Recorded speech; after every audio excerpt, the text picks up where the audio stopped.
토마토 투자클럽 김정수 전문가와 전략 세웁니다. 안녕하세요.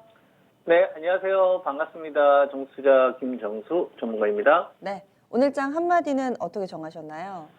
오늘장 한마디는 지금 현재 시장의 이 중심 키워드로 코로나19 위탁 생산 CMO와 그다음에 거기서 이제 발생되는 이제 플랫폼 모더나의 플랫폼 mRNA를 말씀을 드리고 있고, 그리고 이제 자율주행차라는 좀 키워드를 좀 제시를 좀 해드리고 있잖아요. 그래서 이거를 조금 더 기업으로 좀 구체적으로 어떻게 좀 표현을 한번 해볼까 제가 고민을 좀 해봤는데, 이렇게 표현하면 조금 더 와닿을 것 같아요. 그래서 어떻게 표현을 좀 했냐면, 현재 시장의 좀 중심 키워드는 좀 파괴적인 혁신 산업에 연계된 기업, 이 기업을 이제 하면 되지 않나.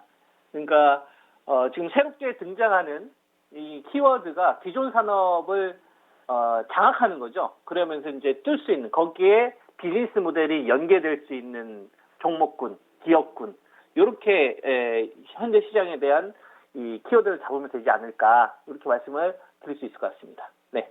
네. 지금은 또 상승 탄력이 좀 둔화되고 있는 시장 분위기인데요. 오늘장에서 중요한 점들은 어떤 거라고 보시는지 체크 포인트 알려주시죠. 네, 지금 시장은 추세 상승을 만든다거나 또는 추세 하락을 만든다거나 그런 흐름을 보일 거라고 판단하지는 않습니다. 저는 박스권 흐름의 연장선이 계속 될 거다라고 보고 있고, 그리고 계속 기대하면 기대할수록 언제가 이거 진짜 시장 또 다시 언제가 이거, 그러면 또 박스권, 이거 답 없다, 그러면 또 박스권, 언제가 아니야 또 박스권, 그런 생각을 하면 할수록 박스권 흐름이 될 거다라고 보거든요. 그래서 이 박스권에 대한 기본 전력은 따라가지 않는 거고요. 그 다음에 급락이나 조정이 나왔을 때 공략하는, 왜냐하면 박스권이니까. 근데 이게 말이 쉽지 실전으로 투입하기가 쉽지가 않을 거예요.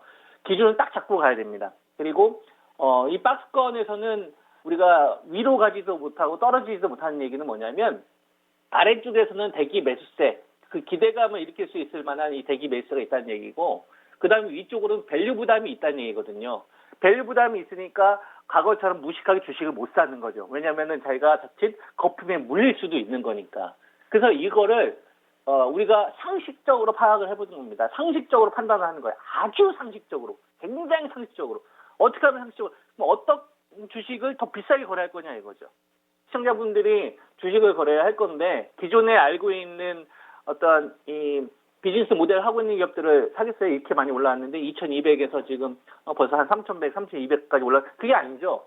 꿈을 제시할 수 있는 기업에 대해서 비싸게 제시하겠죠. 근데 그 꿈이 허무맹랑하면 어떻게 생각합니까? 사기라고 생각하거나 뉴스에 속지 말아야지 이런 생각하잖아요. 가시화되고 내 실상에 다가오고 있구나. 그리고 그것이 전 세계적으로 공감대를 일으킬 수 있을 만한 포인트가 작용을 해야 된다 이거예요. 거기에서 실체가 있는 기업으로 투자를 해야 된다. 그래서 테마는 최대한 제가 배제하라는 말씀을 좀 드리는 거고, 가시화되고 구체화될수록 여기에 우리가 투자에 대한 포인트를 잡아야 되는데, 최근에 애플카 관련된 이슈들을 한번 생각을 한번 해보면, 현대차나 기아차나 현대모비스나 이런 주식들이 따라오면서 관련된 테마들을 불었잖아요. 주가에 지금 반영되고 있잖아요. 그럼 이런 주식은 급락 조정이 나올 때고 공략을 하는 겁니다. 그죠? 그리고 반도체 같은 경우도 제가 삼성전자하고 하이닉스 그 기준가 자리에서만 공략하는 게 맞다라고 보고 있는 거거든요. 미리 공략하셨던 분들은 지금 수익이 나오고 있을 거고요. 그리고 이 파괴적인 혁신은 우리가 이렇게 생각하면 되겠죠. 전기차를 우리가 왜 중요하게 생각하냐면 내연기관의 점유율을 잡아먹을 수 있기 때문에, 그리고 자율주행으로 가는 데 있어서 필요하기 때문에 이걸 인정해 주는 거고 또 오픈 밸류 쳐주는 거거든요. 그리고 파괴적인 혁신이 우리가 자율주행차만큼 커지는 게 뭡니까? 코로나 아닙니까? 그러면 여태까지 코로나 이 백신을 생산하는 이 방식 자체가 그동안에는 굉장히 많은 시간이 소요가 됐었단 말이죠. 3년에서 한 5년 이상이 걸렸었고, 그 다음에 변이가 나오면 또 다시 미생물세포 배양이 되니까 시간이 오래 걸렸잖아요. 이거를 자각화해주는 키워드가 등장하기 시작한다 이겁니다. 그래서 해외 쪽에 있는 업체 가운데 제가 많이 보여주고 있는 기업 중에 하나가 뭐냐면, 다우존스나 나스닥, S&P 같은 경우도 하락했다가 반등 나오지만, 여기서 우리가 가장 주목해서 볼 수 있을 만한 기업이 저는 모더나다. 그죠? 다른 바이오제카가 달라요. 모더나 같은 경우를 보게 되면 지금 직전 고점 수준까지 바로 더 회복했습니다. 이게 40% 폭락시켰다가 회복시켰거든요. 근데 이 회복시켰던 게 많이 빠져서 회복시킨 게 아니라 뭐 때문에 회복이 됐느냐가 중요한 겁니다. 그냥 아무런 내용 없이 올라왔으면 이건 그냥 펀더멘털을 인정해 줄 수 없는 거고 그냥 가십거리가 되는 거죠. GME, 게임 스탁처럼. 근데 해외 논문에 발표된 시점부터 돌아서더라. 1월 초에, 1월 7일 날 발표됐거든요. 작년도 12월 달에도 이제 이거와 관련된 기사가 좀 있긴 했었는데 많이 묻혔었어요. 다른 뉴스에 의해서. 논문 발표가 된 다음부터 올라가는데 이게 우리나라 시장에도 지대한 영향을 끼칠 수밖에 없더라 이거예요. 왜냐하면 항체 유지 기간과 관련된 부분에 대해서 발표했거든요. 얼마만큼의 이 백신을 맞고서 이 항체가 유지가 되겠느냐.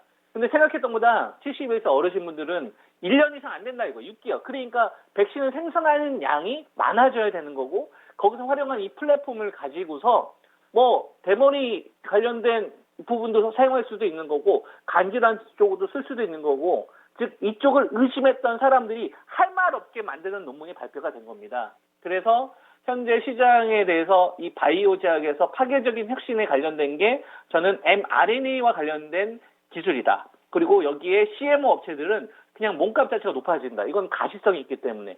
이 키워드만 잡으면 내가 얘네들 위주로 계속 공략해야 된다는 게 바이오 제약 쪽에서는 중심이 잡히지 않겠느냐.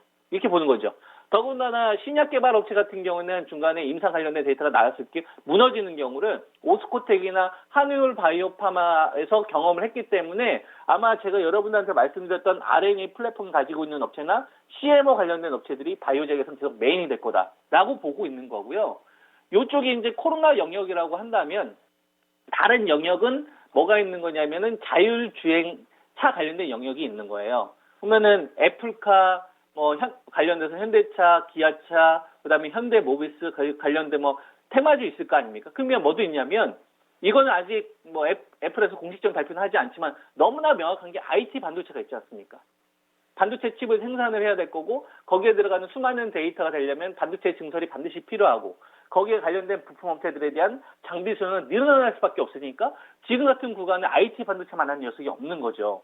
그러면 지금 시장에서 우리가 전략을 세웠었을 때 코스피 종합주가 지수가 어제는 약하고 오늘은 강한 척하다 다시 약세. 이게 중요할까?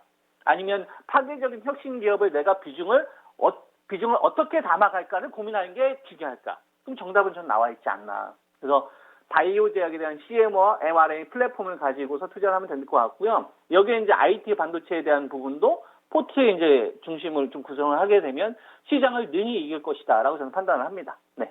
네, 알겠습니다. 오늘 말씀 여기까지 듣겠습니다. 고맙습니다.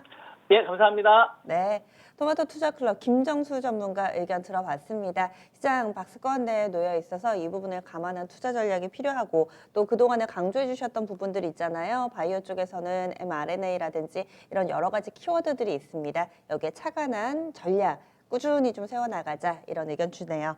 지금까지 열린시장 상한가를 잡아라 오프닝벨 1부였습니다. 다양한 투자 판단에 대한 도움 말씀드렸고요. 종목의 상승과 하락을 보장하지는 않습니다. 시장 분위기가 1시간 만에 조금 바뀌어 있습니다. 2부에서는 이런 분위기를 어떻게 봐야 될지 또 활용 전략까지 알아보도록 하겠습니다. 잠시 후에 뵐게요.